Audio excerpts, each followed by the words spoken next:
तुम लोगों को जो है इधर जो है बोर्ड पर ज़्यादा ध्यान देना है। ओके, तो सवाल ये है कि 3 वर्ष के लिए 10% वार्षिक दर पर 1000 रुपये पर चक्रवृद्धि ब्याज क्या होगा। ठीक है, तो देखो सबसे पहले क्या कॉन्सेप्ट है, कैसे बनाते हैं इस टाइप के सवालों को, यही हमारा बार बार चलता रहेगा, है ना। हमें यहाँ पर लिखना होगा मूलधन, पी मतलब क्या होता है, प्रिंसिपल यानी कि मूलधन। ठीक है, और यहाँ पर हमें लिखना है सी आई मतलब कंपाउंड इंटरेस्ट, इधर हमारा चक्रवृद्धि ब्याज लिखा जाएगा। ठीक है, और यहाँ पर हमारी दर लिखी जाएगी, जो भी दर हो उस दर पर हम निकालते निकालते चले जाएंगे। और क्या कॉन्सेप्ट रहता है चक्रवृद्धि ब्याज और साधारण ब्याज में अंतर क्या है कि साधारण ब्याज में जितना पैसा पहले वर्ष तुमने दे दिया है ना, तो हर बार उसी रुपये पर ब्याज लिया जाता है, उसी वाले पहले वाले रुपये पर ही। लेकिन चक्रवृद्धि ब्याज पे क्या है, पहले तुम्हारा जैसे रुपया था उस पर पहले वर्ष ब्याज लिया जाएगा। ठीक, अब दूसरे वर्ष ब्याज किस रुपये पर लिया जाएगा, जो पहले ये रुपया था वो प्लस जितना हमको ब्याज मिल गया है, जितना ब्याज एक वर्ष में आया है, उन दोनों रुपयों को मिला करके अब उतने रुपयों पर अगले वर्ष ब्याज लिया जाएगा। समझ पा रहे हो? जैसे मान लो तुमने अभी 100 रुपये उधार लिए, ठीक है, एक साल में हमको ब्याज मिलेगा इस पर 20% की दर से, मान लेते हैं कितना मिलेगा, 20 रुपये।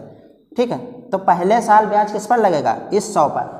ठीक, अब दूसरे वर्ष ब्याज कब लगेगा, इस 100 पर तो लगेगा ही लगेगा 20 रुपये ब्याज, लेकिन ये जो 20 रुपये तुमको मिल गए थे ब्याज के रूप में, इस पर भी लगेगा। कहने का मतलब है अब 120 रुपये पर ब्याज लगेगा। ठीक है, पहले 100 रुपये पर ब्याज लगा था 20, अब किस पर लगेगा, 120 रुपये पर 20%, तो 120 का 20%, 12 दूनी 24, तो अगले वर्ष ब्याज कितना आएगा, 24 रुपये। अब तीसरे वर्ष जब ब्याज लगेगा तो किस पर लगेगा, इस 100 रुपये पर नहीं लगेगा, 100, 20 और ये 24, 120 और ये 24, 144 रुपये पर अगले साल ब्याज लगेगा। समझ पा रहे हो? पहले साल 100 रुपये पर लगेगा तो उस पर ब्याज मिलेगा 20 रुपये, अगले साल अब ब्याज किस पर लगेगा, 100 रुपये पर नहीं, 120 रुपये पर, दोनों पे जो मिला दिया गया मूलधन और ब्याज मिला के 120 रुपये हो गया। अब इस 120 रुपये पर अगले साल ब्याज लगेगा, तो अगले साल 120 रुपये पर 20% का ब्याज 24 रुपये। ठीक है, फिर तीसरे साल जब ब्याज लगेगा तो ना 100 पे लगेगा ना 120 पे लगेगा, अब इन तीनों को मिला करके लगेगा, तो 120 और 24, 144 रुपये पर अगले साल ब्याज लगेगा। ऐसे चलता है। जबकि साधारण ब्याज में क्या होता है, पहले साल 100 रुपये पर 20% की दर से 20 रुपये ब्याज मिला, अगले साल भी 100 रुपये पर ही लगेगा, उसके अगले साल भी 100 रुपये पर ही लगेगा, है ना। तो साधारण ब्याज में हर साल ब्याज बराबर बराबर ही आता है, लेकिन चक्रवृद्धि ब्याज में हर साल ब्याज अलग अलग आएगा। पहले साल में 20 रुपये ब्याज लगेगा, अगले साल 24 और उसके अगले साल 144 का 20%, है ना, 144 दो ना 28.80 रुपये, है ना, यानी कि 28 रुपये 80 पैसा अगले साल ब्याज लगेगा, और उसके अगले साल फिर इन तीनों को चारों को जोड़ करके जो आएगा उस पर ब्याज लगेगा। इस टाइप से चलता है। ठीक है, तो बेसिक जो अंतर है चक्रवृद्धि ब्याज और साधारण ब्याज में क्लियर हुआ? समझ पा रहे हो? समझ पा रहे हो? अब देखो हमारे पास यहाँ पर मूलधन कितना है, 100 रुपये, 1000 रुपये। ठीक है, 1000 रुपये पर, और हमें ब्याज चाहिए किस दर से, 10% की वार्षिक दर से, 10% की वार्षिक दर से, और कितने साल, 3 साल के लिए, है ना, 3 साल हमें चाहिए। तो हमें पहले साल तो इसी रुपये पर लगेगा, तो इस पर 10% निकालेंगे तो इसका 1/10, इस 1000 का 1/10, तो 1/10 करेंगे तो 1 0 कट जाएगा। प्रतिशत अभी तक जितना सिखाया है उसका प्रयोग यहाँ पर खूब अच्छे से होगा। ठीक है, तो 10% की फ्रैक्शन वैल्यू 1/10 होती, और इसकी गुणा 1/10 से करेंगे तो 1 1 0 कट जाएगा, बटे में 10 आएगा तो 1 1 0 कट जाएगा। तो पहले वर्ष 10% की दर से ब्याज कितना मिलेगा, 100 रुपये, 1 0 कट जाएगा 100 रुपये। समझ पा रहे हो? अगर नहीं समझ पा रहे तो पहले सवाल को समझा दे रहे हैं। 1000 का 10%, है ना, तो 10% मतलब 10/100 होगा, प्रतिशत हटाएंगे बटे में 100 आएगा, ये 0 कट जाएगा और इस 0 से ये कट जाएगा, तो कितना मान बचेगा, 100। वही है, इस पर 10% की दर से पहले साल ब्याज कितना मिलेगा, 100 रुपये। अब अगले साल 10% की दर से क्या ब्याज होगा, इस पर लगेगा, और प्लस जो ये ब्याज मिला है इस पर भी अब ब्याज लगेगा, है ना, तो इस पर 10% की दर से तो 100 ही रुपये आएगा। ठीक है, और ये जो 100 रुपये पहले साल ब्याज मिले थे इसका 10% क्या होगा, यानी कि इसका 1/10 करेंगे, 1 0 फिर से कट जाएगा। ठीक है, 1 0 कट जाएगा तो कितना बचेगा, 10 रुपये। दूसरे साल 10 रुपये होगा। ठीक है, दूसरे साल का ब्याज क्या होगा, इस पर 1000 पर 100 रुपया, और ये जो 100 रुपया पहले वर्ष ब्याज मिला था उस पर भी 10% ब्याज लगेगा। क्लियर? तो ये दूसरे साल का ब्याज हो गया। अब तीसरे साल का भी ब्याज 10% की दर से कैसे लगेगा? तीसरे साल भी इस पर तो लगेगा ही लगेगा, 100 रुपया इसका ब्याज हो जाएगा, प्लस पहले से जितना ब्याज मिल चुका है उस पर भी लगेगा। तो पहले से हमें कितना ब्याज मिल चुका है? इतना 210 रुपया। 100 210 210 का 10%, तो डायरेक्ट 210 का निकाल दो, या फिर क्या करो, इनका 200 का 10% क्या होगा? 20 रुपये। 200/10 होगा, तो 1 0 कट जाएगा, तो इनका 10% 20 हो जाएगा, और इसका 10% अलग निकाल दो। इसका 10% क्या होगा? इंटू में 1/10 आएगा, और 0 0 कट जाएगा, तो कितना ब्याज आएगा? 1 रुपया। तो हमें क्या बताना था? टोटल 3 साल में कितना ब्याज मिलेगा। तो ब्याज कितना मिला? पहले साल इतना, दूसरे साल इतना, और तीसरे साल इतना ब्याज मिला। पहले साल 100 रुपया, दूसरे साल 110, और तीसरे साल 121 रुपये ब्याज मिला, है ना। तो टोटल ब्याज कैसे? अब इन सबको जोड़ दो, यही 3 साल का हमारा चक्रवृद्धि ब्याज हो जाएगा। समझ पा रहे हो मानवेंद्र?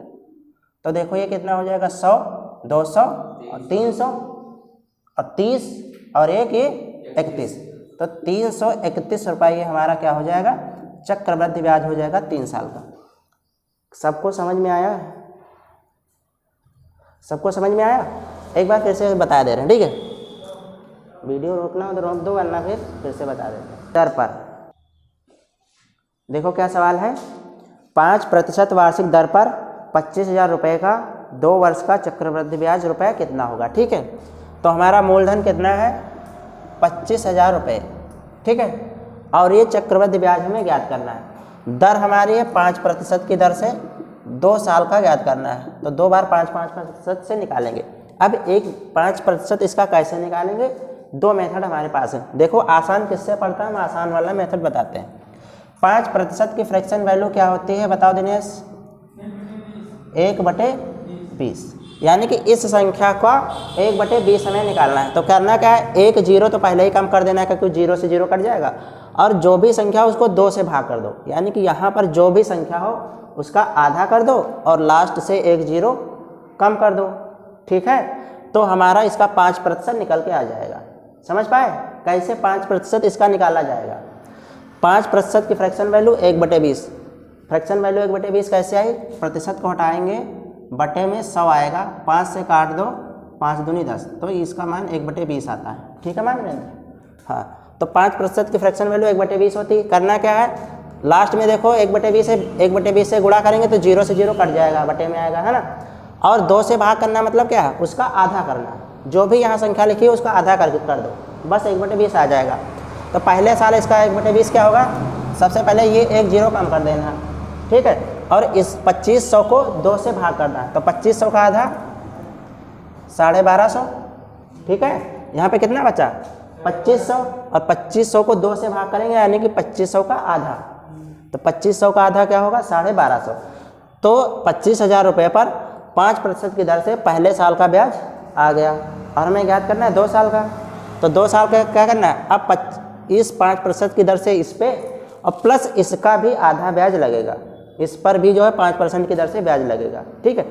तो 5% की दर से इसका तो इतना ही होगा 1285, और इस पर जो है 5% की दर से निकालेंगे तो 5% फ्रैक्शन वैल्यू 1/20, 0 कट जाएगा, ठीक है, और 125 का आधा यानी कि 1/2, तो इसको 2 से भाग करना है बेसिकली।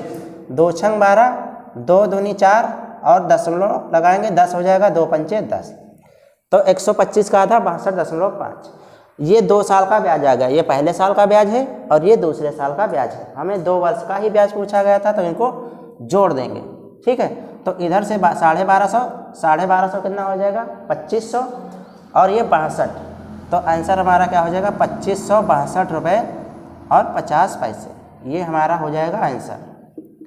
किसके किसके समझ में नहीं आया है? किसके किसके समझ में नहीं आया बोलो। तो इसी सवाल का एक सेकंड मेथड भी देख लेते हैं, ठीक है। इसी सवाल का एक हमारे पास दूसरा भी मेथड है। देखो हमारी दर क्या लग रही थी? 5% की दर से लग रही थी, है ना, ब्याज। तो 5% की फ्रैक्शन वैल्यू 1/20। इसका कहने का मतलब है ये क्या है? दर। इसका मतलब है 1 रुपये ब्याज मिलता है 20 रुपये पर। जब हमारा मूलधन 20 रुपये हो तब हमें 1 रुपये का ब्याज मिल जाता है। तो ये हमारा क्या है? मूलधन यानी कि प्रिंसिपल है, और इस पर 1 रुपये का ब्याज मिलता है। ये हमारा क्या है? ऋण कह लो या ब्याज कह लो, कुछ भी कह लो। और ये क्या हो जाएगा? 20 1 21। ये हमारा क्या हो जाएगा? मिश्र धन हो जाएगा। जब मूलधन में ब्याज जोड़ देते तो मिश्र धन हो जाता है। मिश्र धन बराबर क्या होता है? जो हमारा मूलधन था और उसमें हम क्या करें? ब्याज भी जोड़ दें तो हमारा ये मिश्र धन बन जाता है। तो 20 हमारा क्या है? मूलधन, 21 क्या है? मिश्र धन। यहीं से हमारा सेकंड मेथड है कि इधर लिखेंगे P और इधर लिखेंगे A, इन दोनों का लेंगे रेशियो। ठीक है, P क्या है? मूलधन, A क्या है? अमाउंट यानी कि मिश्र धन। 20 रुपये से 21 रुपये हो जाते हैं एक साल में। 20 रुपये से 21 रुपये, हर एक साल में 20 रुपया 21 रुपया हो जा रहा है। तो अगले साल भी क्या होगा? 20 से 21 रुपया हो जाएगा अगले साल भी, है ना। ये जितने साल का कहें उतने बार इसको लिख दो।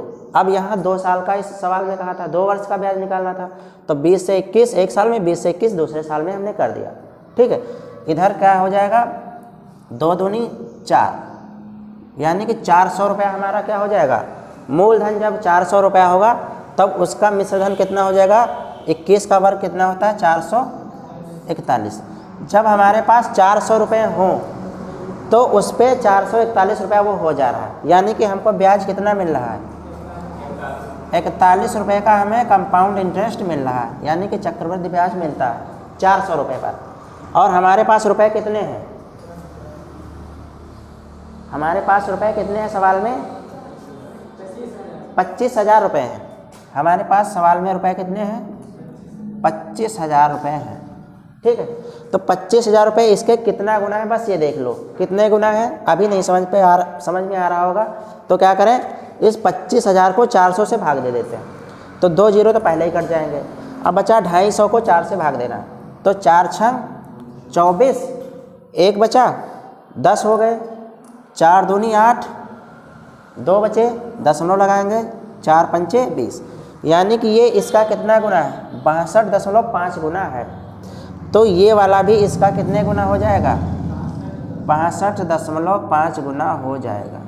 ठीक है, 62.5 गुना हो जाएगा। गुणा कर देते हैं 41 की 62.5 से, हमारा आंसर आ जाएगा। करते हैं गुणा, 41 की गुणा 5 से करेंगे, 4 पंचे 20 और 1 पंचे 5, यानी कि 205 आएगा, है ना। तो 5 लिख देंगे, हासिल हमारा 20 चलेगा। फिर 41 दूना 82 में 20 जोड़ेंगे, 102, 2 लिख देंगे और इस बार हासिल हमारा 10 चलेगा। 41 छक्का 4 छंग 24, 224 और 6 कम 6, 246, और उसमें ये 10 छोड़ देंगे तो 256 रुपया हो जाएगा। और एक संख्या बाद दशमलव। सवाल यही था, ये आंसर मिसमैच हो गया। इतना ही आंसर आया था? ठीक है, हाँ तो फिर यही आंसर, मुझे लगता दूसरा आंसर था। तो इस हिसाब से हमारा ब्याज कितना आ जाएगा? 2562 रुपया 50 पैसा। ठीक है, तो ये दूसरे मेथड से ऐसे हुआ। सबको समझ में आया मेथड? एक बार फिर से रिवाइज करा देते हैं। देखो, 5 हर बार जो है ब्याज की दर बदल रही है। दोनों मेथड से बताएंगे। अभी पहला फर्स्ट मेथड देखो। ठीक है, सबसे पहले क्या देखना है? फर्स्ट मेथड देखो क्या कह रहा है। फर्स्ट मेथड में रुपए हमारे कितने थे? 250, और इस पर हमें निकालना था कंपाउंड इंटरेस्ट। पहले साल में 4% की दर से और दूसरे साल में 8% की दर से। ठीक है, जब पहले साल में 4% की दर से निकालेंगे तो 250 का 4% कैसे निकालते हैं, बस यही देखना है। 2 मेथड है, या तो इसका 4% की फ्रैक्शन वैल्यू निकाल लो 1/25, और इसको 25 से भाग कर दो तो कितना आएगा? 10। नहीं समझ पाए? 4% की फ्रैक्शन वैल्यू क्या होती है? 1/25। ठीक है, इसको जब है 250 को 25 से हम भाग करेंगे तो क्या आ जाएगा? 25 से 25 कट जाएगा, सिर्फ 10 बचेगा। या फिर ऐसे नहीं समझ पा रहे हो तो इसकी डायरेक्ट 4 से गुणा करो, 2 संख्या बाद दशमलव लगा दो, क्योंकि बटे में क्या आएगा? 100, तो 2 जीरो कटेंगे तो 2 संख्या बाद दशमलव लगेगा। तो डायरेक्ट 4 से गुणा करो, डायरेक्ट 4 से गुणा करो, 2 संख्या बाद दशमलव, तो 25 चक्कू 100 और एक ये 0 इतना आएगा, और 2 संख्या बाद दशमलव यानी कि 10.00, इसका मतलब 10 ही आएगा। समझ पाए? तो पहले साल का ब्याज कितना हुआ? 10 रुपये। अब दूसरे साल जो है 8% की दर से ब्याज लगेगा, दूसरे साल 8% की दर से ब्याज लगेगा, और इस पर लगेगा, और जो पहले साल ब्याज मिला है उस पर भी लगेगा। ठीक है, तो इसका 8% क्या होगा? डायरेक्ट 8 से गुणा करो और 2 संख्या बाद दशमलव लगा दो, तो 25 अट्ठी 200 यानी कि 2000 आएगा, और 2 संख्या बाद दशमलव, तो इसका 250 पर 8% की दर से 20 रुपये ब्याज, और इस 10 रुपये पर भी 8% की दर से ब्याज लगेगा। तो इसको 8 से गुणा करो, 8 दाम 80, और 2 संख्या बाद दशमलव लगा दो, तो 0.8 रुपये। ठीक है, अब ब्याज कितना हो जाएगा? 10, 20, 30.8, तो ये क्या आ जाएगा? ये आ जाएगा ब्याज। और हमसे पूछा क्या गया है सवाल में, राशि कितनी हो जाएगी, यानी कि 250 रुपये थे, इतना ब्याज मिल जाएगा, उसके बाद राशि मतलब मिश्रधन पूछ रहा है। समझ पा रहे हो? मिश्रधन, तो 250 रुपये थे, 30.8 रुपये ब्याज मिलेगा, तो मिश्रधन हमारा क्या हो जाएगा? इन दोनों को जोड़ देंगे, तो 250 में 30.8 जोड़ दो, तो 280.8 रुपये हो जाएंगे, और यही हमारा आंसर हो जाएगा। ठीक है, ये हमारा आंसर। चलो अब देखते हैं इसी सवाल का सेकंड मेथड भी देख लेते हैं। ठीक है, तो पहले साल हमारे पास जो है किस दर से इस पे ब्याज लग रहा था? 4% की दर से इस पे ब्याज लग रहा था, तो 4% की फ्रैक्शन वैल्यू 1/25, यानी कि जब 25 रुपये हमारा मूलधन हो तो उस पर 1 रुपये हमें क्या मिल रहा है? ब्याज मिल रहा है, तो मिलकर 26 क्या हो जाएगा? हमारा अमाउंट हो जाएगा। ठीक है, दूसरे साल किस दर से ब्याज लग रहा है? 8% की दर से, और 8% की फ्रैक्शन वैल्यू क्या होती है? देखो इसका ये दोगुना है, 4 दूनी 8 है, तो इसी का दोगुना हो जाएगा 2/25। समझ पा रहे हो? तो इसी का दोगुना हो जाएगा 2/25। ये हमारा क्या है? मूलधन है, और ये क्या है? ब्याज है दूसरे साल, तो मिश्रधन दूसरे साल कितना हो जाएगा? 27 रुपये। तो देखो इधर लिखेंगे प्रिंसिपल और इधर लिखेंगे अमाउंट, इन दोनों का रेशियो लेंगे। ठीक है, तो पहले साल में 25 से 26 हुआ था, 25 रुपये से 26 रुपये हो गया था, और दूसरे साल में 25 से 27 रुपये हो गया था, 25 से 27 रुपये। अब 25 की गुणा 25 का वर्ग कितना होता है? 625, और 27 का वर्ग कितना होता है? 27 का नहीं, इस बार देखो 26 यहाँ है, यहाँ 27 है, तो वर्ग नहीं गुणा करना पड़ेगा, तो डायरेक्ट गुणा ही कर देते हैं। ठीक है, तो 26 सत्ती कितना होगा? 25 सत्ती 175, और 7 182, 26 सत्ती 182 के लिखेंगे 2, हासिल कितना लगेगा? 18 हासिल हमारा लगेगा, और 26 दूना 52, और 18 70। ठीक है, तो इसकी गुणा कितनी हो जाएगी? 702। ये हमारा क्या है? मूलधन, और ये क्या है? मिश्रधन। इस बार हमसे मिश्रधन ही पूछा है, तो 625 हमारा किसके बराबर है? 250 के बराबर। किसके बराबर है? 250 के बराबर। ये इसका कितना गुना है कैसे पता करेंगे? इससे भाग करके, तो 250 को 625 से भाग दे देते हैं, 25 से भाग करेंगे 25 बार लगेगा, और 250 दाहम 250 लगता है। ठीक है, 5 से और कट जाएगा, 5 से और कट जाएगा, 5 25, 5 दूनी 10, यानी कि 2/5 गुना है ये, तो ये इसका कितना गुना है? 2/5 गुना। तो ये भी इसका कितना गुना होगा? 2/5 गुना ही होगा ये भी। समझ पा रहे हो? सबको समझ में आ रहा है कि नहीं आ रहा? तो इसका 2/5 गुना होगा, तो इसको एक बार गुणा कर लेते हैं। क्या करना है? चाहे पहले 2 से गुणा करके 5 से भाग दे लो, या 5 से भाग करने के बाद 2 से गुणा करो, तो 2 से गुणा करके 5 से भाग देना आसान है।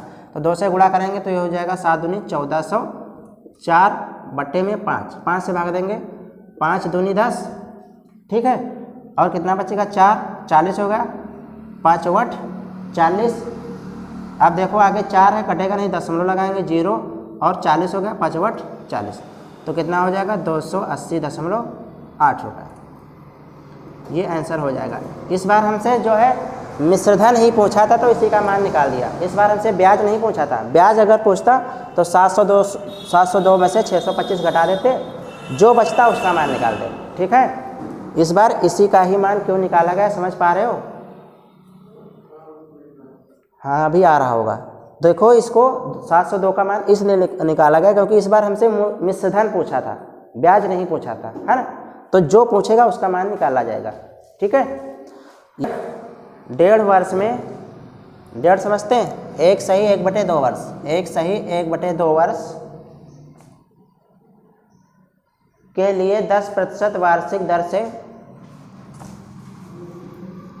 1.5 वर्ष के लिए 10% वार्षिक दर से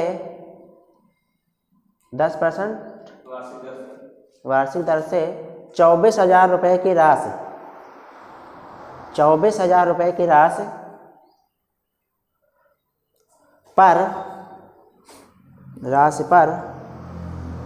24,000 रुपये की राशि पर चक्रवृद्धि ब्याज ब्रैकेट में लिखो अर्धवार्षिक अंतराल पर संयोजित, अर्धवार्षिक अंतराल पर संयोजित, बताइए, ब्रैकेट बंद, संयोजित ब्रैकेट बंद कर लो, फिर बताइए। ठीक है, एक बार सवाल रिपीट किए दे रहे हैं। 1.5 वर्ष के लिए पर अर्धवार्षिक अंतराल पर संयोजित है, ये जो हमारी दर दी हुई है, और हमारी दर क्या दी हुई है, 10% वार्षिक दर क्या दी हुई है, 10% वार्षिक हमारी क्या दी हुई है दर, और समय हमें दिया हुआ 1.5 वर्ष यानी कि 1 सही 1/2 वर्ष। ठीक है, ये क्या है, समय है 1.5 वर्ष। सब लोग ध्यान से समझो वरना फिर समझ नहीं पाओगे, ट्रिकी है, अभी पहली क्लास है, समझ लो, आगे फिर अभी दिक्कत नहीं होगी, वरना नहीं तो दिक्कत होने लगेगी। दर है हमारी 10% वार्षिक, समय है 1.5 वर्ष, और उसने कंडीशन लगा दी है कि अर्धवार्षिक ये दर संयोजित होगी। बस यहीं पे हमारा गेम शुरू होता है, यहीं पे खेला हो गया। ठीक है, पश्चिम बंगाल वाला यहीं पे होने लगा खेला। तो क्या हुआ, अब दर हमारी देखो, जब अर्धवार्षिक कह दे तो जिस हिसाब से कहे, अगर अर्धवार्षिक कहे तो इसको अर्धवार्षिक के हिसाब से मैनेज करेंगे, त्रिमासिक कभी कभी कहेगा, कभी कभी चतुर्मासिक कहेगा, है ना। तो अर्धवार्षिक करने का मतलब है 1 साल में कितने अर्धवार्षिक, अर्धवार्षिक मतलब आधा वर्ष, है ना। तो 1 साल में कितने अर्धवर्ष होंगे बताइए, 1 वर्ष में 2 अर्धवर्ष यानी कि 2 आधे आधे वर्ष होंगे, है ना। तो जब अर्धवर्ष 2 होंगे और ये दर हमारी वार्षिक है, तो इसको भी अर्धवार्षिक में बनाना पड़ेगा। ठीक है, तो हमारी दर अब क्या हो जाएगी, इसको मान लेते हैं, दर अब हमारी क्या हो जाएगी, अतः दर क्या हो जाएगी, इसकी आधी हो जाएगी। ठीक है, दर ये वार्षिक है और हमें क्या चाहिए, अर्धवार्षिक के रूप में। तो अब हमारी दर क्या हो जाएगी, 10/2 यानी कि इसकी आधी यानी कि 5%। अब दर हमारी क्या हो जाएगी, अब देखो दर को तो हमने चेंज कर लिया, साथ साथ में हमें समय को भी चेंज करना है। ठीक है, दर को चेंज कर लिया है, अब ये नहीं कि बस हो गया हमारा काम, समय को भी चेंज करेंगे। समय किस में है, वर्ष में, समय किस में है, वर्ष में, और इसको चेंज किस में कर लेना है, अर्धवार्षिक में। तो समय अब हमारा क्या हो जाएगा बताइए, 1.5 वर्ष में कितने अर्धवार्षिक होंगे, कितने आधे आधे वर्ष होंगे, 3 होंगे। तो 1.5 वर्ष बराबर क्या होगा, 3 अर्धवर्ष। समझ पाए, 3 क्या होंगे, अर्धवर्ष। बस अब हमारा सवाल पूरा सेट है, अब हमारा पूरा सवाल सेट है। क्या करना है हमें, 24,000 रुपये हैं, इन पर जो है चक्रवृद्धि ब्याज निकालना है 5% की दर से 3 बार। ठीक है, 5% की दर से 3 बार यानी कि 3 अर्धवार्षिक में निकालना है। ठीक है, तो इसका 5% कैसे निकालेंगे, इसका 5% की फ्रैक्शन वैल्यू, 5% की फ्रैक्शन वैल्यू 1/20। करना क्या है, इसको 1/20 से गुणा करेंगे तो 1 0 से 0 कट जाएगा और 2 से भाग होगा, मतलब इसका आधा हो जाएगा। कहने का मतलब पीछे से एक संख्या, मतलब 1 0 कम करते रहो और इसका आधा करते रहोगे, हमारा 5% निकलता आ जाएगा। ठीक है, तो इधर से 5% फ्रैक्शन वैल्यू 1/20, इधर से 1 0 कम करो, कितना बचा 2400, और इसका आधा क्या हो जाएगा 1200। तो पहले साल का ब्याज क्या, पहले अर्धवर्ष का ब्याज 1200, दूसरे अर्धवर्ष का ब्याज इसी में से ये लास्ट का 0 हटेगा और इसका आधा 1200। और अगली बार क्या होता है चक्रवृद्धि ब्याज में, जो पहले ब्याज मिल चुका है उस पर भी ब्याज लगता है, तो इस पर भी 5% की दर से ब्याज लगेगा। तो इस पर लगेगा तो इसका क्या करेंगे, लास्ट 1 से 1 0 घटाओ और जो बचा उसका आधा कर दो 5% के लिए। ठीक है, तो 120 का आधा 60, ये दूसरे अर्धवर्ष का ब्याज आ गया। अब तीसरे अर्धवर्ष का ब्याज क्या होगा, इस पर लगेगा तो इसका 5% 1200 प्लस पहले से जितना हमें ब्याज मिल चुका है इस पर भी 5% की दर से ब्याज लगेगा। तो चाहे तो तीनों को जोड़ करके एक साथ 5% निकाल लो या फिर अलग अलग निकाल सकते हो। तो 1200 एक साथ जोड़ लें 2400 हो जाएगा। 2400 में से पीछे से एक जीरो घट जाएगा, कितना बचेगा 240, और 240 का आधा 120, तो इसका दोनों का 5% 120 आ गया। अब इस 60 का 5% निकालना है तो क्या करेंगे, लास्ट से एक जीरो कम करो और इसका आधा कर दो, तो एक जीरो कम किया, कितना बचा 6, और 6 का आधा 3। ये पूरा हमारा 3 अर्धवार्षिक का ब्याज आ गया। कितना 12 12 24 12 36, 3600 और ये 180, 3600 में 180 जोड़ेंगे 3780 और उसमें 3, 3783 रुपया हमारा क्या हो जाएगा, ये 1.5 वर्ष का ब्याज हो जाएगा, कंपाउंड इंटरेस्ट। ठीक है, ये हमारा आंसर हो जाएगा। ठीक है, चलो देखो सवाल क्या है। किसी धनराशि पर 2 वर्ष के लिए 15% की दर पर चक्रवृद्धि ब्याज 3225 रुपये मिलता है। ठीक है, 2 वर्ष है, 15% की दर है और ब्याज यानी कि कंपाउंड इंटरेस्ट कितना मिल रहा है, 3225 रुपये मिलता है। ठीक है, मूल राशि क्या होगी, यानी कि हमसे प्रिंसिपल पूछा गया है। ठीक है, 2 मेथड है, दोनों मेथड बता दे रहे हैं। जब सबसे पहले देखो फर्स्ट मेथड ये है हमारा, फर्स्ट मेथड देखना सब लोग। ठीक है, यहाँ पे प्रिंसिपल लिखा जाता था, वही अपना पुराना मेथड चलेगा यहाँ पर, कंपाउंड इंटरेस्ट। ठीक है, कितने साल का है, 2 साल का, 15% की दर से, तो यहाँ पे 15% एक बार लिया जाएगा या 15% एक बार। तो क्या करते हैं, इस बार हम मूलधन तो हमें पता नहीं है, यही निकालना है, तो क्या करते हैं मूलधन को मान लेते हैं कितना, 100 रुपया था। ठीक है, हमने क्या किया, माना कि मूलधन हमारा कितना था, 100 रुपया था, तो 100 रुपये पर 15% की दर से ब्याज कितना होगा, 15 रुपये, है ना। 100 रुपये पर 15% की दर से ब्याज 15 रुपये। दूसरे वर्ष का ब्याज क्या होगा, 100 रुपये पर 15% की दर से 15 रुपये, और दूसरे साल इस 15 रुपये पर भी 15% निकाला जाएगा। तो कैसे निकालेंगे, 15 की गुणा 15 से करो और 2 संख्या बाद दशमलव, तो 15 का वर्ग 225 और 2 संख्या बाद दशमलव, तो 2.25। ब्याज कितना आएगा, 15 15 30 2 32.5, 32.25 रुपये हमारा क्या आ गया, कंपाउंड इंटरेस्ट आ गया। और हमारा कंपाउंड इंटरेस्ट दिया कितना है, 3225, यानी कि ये किसके बराबर है, 3225 के बराबर। कितने गुना है, 100 गुना है। कितने गुना है, इसकी 3225 की अगर 100 से गुणा करेंगे तो ये 2 दशमलव कट जाएंगे, इतना आ जाएगा। तो हमारा मूलधन कितना था, 100 रुपये, तो ये वाला भी इसका 100 गुना ही तो होगा, ये वाला भी इसका 100 गुना ही तो होगा, ये 100 गुना है तो ये भी 100 गुना, तो इसके 100 से गुणा करेंगे तो 1 2 3 4 जीरो लग जाएंगे, 1 2 3 4, 10,000 रुपये हमारा आंसर हो जाएगा। 10,000 रुपये आंसर हो जाएगा। सबके समझ में आया, बताओ किसी को कोई डाउट। सेकंड मेथड भी देख लो, ये देखो एक हमारे पास दूसरा मेथड भी है। दूसरा मेथड क्या है, वही हमारा पुराना मेथड, 15% की फ्रैक्शन वैल्यू करो। 15% की फ्रैक्शन वैल्यू क्या हो जाएगी, बोलो, 15/100 होगा, 5 से काटोगे 3/20, है ना, 3/20। या फिर 5 की फ्रैक्शन वैल्यू कितनी होती है, 1/20, और 5 का 3 गुना है तो ये भी 3 गुना हो जाएगा, 3/20, है ना। यानी कि जब हमारा मूलधन कितना हो 20 रुपये, तो 3 रुपये हमारा क्या मिलता है, ब्याज मिलता है, तो मिश्रधन हमारा कितना हो जाएगा, 23 रुपये हो जाएगा। ठीक है, मूलधन हमारा कितना था, 20 रुपये से कितना हो जा रहा है, 23 रुपये एक वर्ष में, और अगले साल भी 20 रुपये से 23 रुपये हो जाएगा। ठीक है, 2 साल में मिश्रधन कितना हो, 1 2 2 400, और 23 का वर्ग कितना होता है, 529 रुपया होता है, 529, 400 रुपया 529 बन जा रहे हैं 2 साल में। कितना ब्याज मिल रहा है, 129 रुपया। 400 का हमें मान निकालना है और 129 रुपये क्या है, ब्याज। हमारे हिसाब से, उनके हिसाब से ब्याज कितना है, 25, तो 129 किसके बराबर है, 3225 के, और मान हमें किसका चाहिए, 400 का। ये देखो कितनी बार लग रहा है, ये देखो कितनी बार लग रहा है, डायरेक्ट पूरा पूरा कट रहा है, 12 दूनी 24, ढाई बार पूरा पूरा लग रहा है। ठीक है, ढाई बार पूरा पूरा लग रहा है, 25 बार, 25 बार। 2 बार पहले लगा के देखते हैं, 2 बार लगाएंगे कितना आएगा।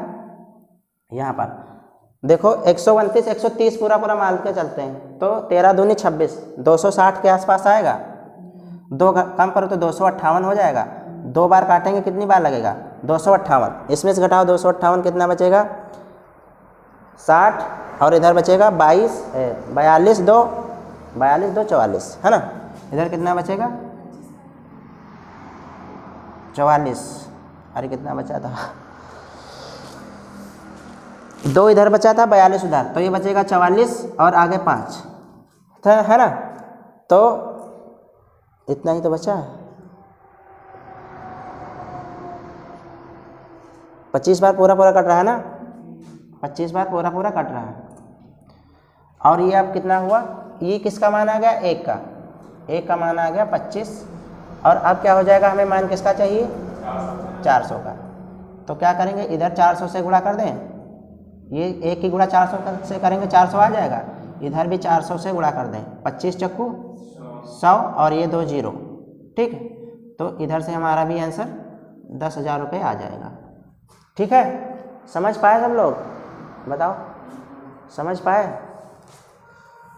ठीक है, में 10 वर्षों में साधारण ब्याज पर 40% की वृद्धि होती है। ठीक है, उसी दर पर 3 वर्षों में 3,000 रुपये का चक्रवृद्धि ब्याज कितना होगा। ठीक है, तो कहने का सवाल ये है, कहने का मतलब ये है कि एक जो है राशि, ठीक है, 10 वर्षों में उसमें 40% की वृद्धि हो जाती है। तो मान लेते हैं यहाँ पे हमें क्या लिखना है, सिंपल इंटरेस्ट और मूलधन। मूलधन कितना मानते हैं 100, और 10 वर्षों में इसमें कितनी वृद्धि होती है, 40% की वृद्धि होती है ना। तो 100 का 40% क्या होगा, 40 होगा। तो 10 वर्षों में कितना हो जाएगा, 140 रुपये ये राशि हो जाएगी, हो जाएगी। और सिंपल इंटरेस्ट हमारा होता क्या है, दर गुणे समय। दर हमें पता नहीं है लेकिन समय हमारा पता है 10 वर्ष। इसका मतलब ये भी हमारा क्या है, क्या लिखा है सवाल, 40% की वृद्धि हो जाती है, यानी कि 140 जो हो जाता है ये हमारा अमाउंट है। 1 मिनट हम थोड़ा इसको फिर से बताते हैं। 40% की वृद्धि हो जाती है तो ये 100 रुपये थे 140 रुपये हो जाते हैं, है ना। तो इसका मतलब 100 रुपये थे 140 हो गए, तो इस पर ब्याज कितना मिला होगा बताइए, 40 रुपये। 100 रुपये थे 10 वर्षों में 140 रुपये हो गए, यानी कि ये 40 रुपये ही हमारा क्या है, ब्याज है। और ब्याज हमारा होता क्या है सिंपल इंटरेस्ट में, R गुणे T। ठीक है, दर हमें पता नहीं लेकिन समय पता है कि कितने वर्षों में हो गए थे, 10 वर्षों में। तो ये भी हमारा ब्याज है और ये भी हमारा क्या है, ब्याज है। तो ये दोनों बराबर होंगे, यानी कि R × 10 इक्वल टू किसके होगा, 40 के। काट दो तो दर हमारी कितनी हो जाएगी, दर हमारी हो जाएगी 4%। ठीक है, अब आगे का सवाल कह रहा है कि उसी दर पर 3 वर्षों में 3,000 का चक्रवृद्धि ब्याज कितना होगा। तो इसी दर पर हमें अब 3,000 का 30,000 का 30,000 ही है ना, 30,000 का चक्रवृद्धि ब्याज ज्ञात करना है कितने साल में, 3 वर्ष का। तो अब हमारा यहाँ पे 4% की दर से 4% की दर से 4% की दर से 3 साल का निकालना है। 4% की फ्रैक्शन वैल्यू 1/25, डायरेक्ट 25 से भाग करते चलो, या फिर क्या करो 4 से गुणा करो 2 संख्या बाद दशमलव, 4 से गुणा करो 2 संख्या बाद दशमलव। तो इस बार 4 से गुणा करना आसान है, ठीक है। 4 से गुणा करो 2 संख्या बाद दशमलव लगा दो, 4 3 12, और यहाँ से 2 पीछे से संख्या कट जाएंगी, दशमलव लगेगा तो कितने जीरो बचे, 2। तो इसका 30,000 का 4% 1200। अगले साल भी इसका 4% क्या होगा, पीछे से 2 संख्याएँ कट जाएंगी, 300 के गुणा 4 से 1200। अब अगले साल क्या होगा, इस पर तो ब्याज लगेगा ही लगेगा, इस पर भी ब्याज लगेगा। तो इस पर भी लगेगा 4% की दर से, तो क्या होगा, लास्ट से 2 जीरो कट जाएंगे, जो बचा उसकी 4 से गुणा, 12 चौक 48 रुपये का ब्याज लग जाएगा। ठीक है, तीसरे साल अब ब्याज किस पर लगेगा, इस पर लगेगा, और ये जो 2 साल में ब्याज मिल चुका है इस पर भी लगेगा। तो इस पर लगाएंगे तो 1200 तो यही हो जाएगा। मानवेंद्र कहाँ देख रहे हो तुम, ठीक है। तो इस पर 1200 ब्याज हो जाएगा।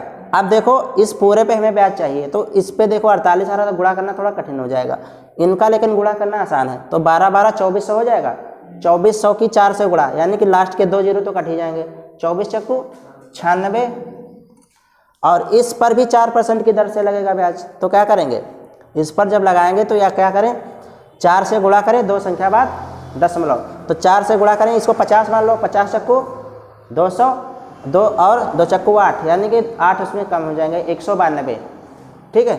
48 चक्कू 192 और 2 संख्या बाद दशमलव, 1.92, इतना ब्याज आएगा। यहाँ तक क्लियर। अब हमें क्या पूछ रहा था, ब्याज ही पूछ रहा था ना, चक्रवृद्धि ब्याज कितना होगा, तो ब्याज ही बताना था। ब्याज कितना हो जाएगा, 3600 ये, और ये कितना हो जाएगा 48 और 96, ये हो जाएगा 104, 144, 145.92, ठीक है। तो इधर था 3600 प्लस 145.92, इनको जोड़ेंगे 36 एक 3700 हो जाएगा, ठीक है। तो 3745.92, ये सबको समझ में आया है। ये हमारा ब्याज हो जाएगा और यही आंसर हो जाएगा। ओके, ठीक है।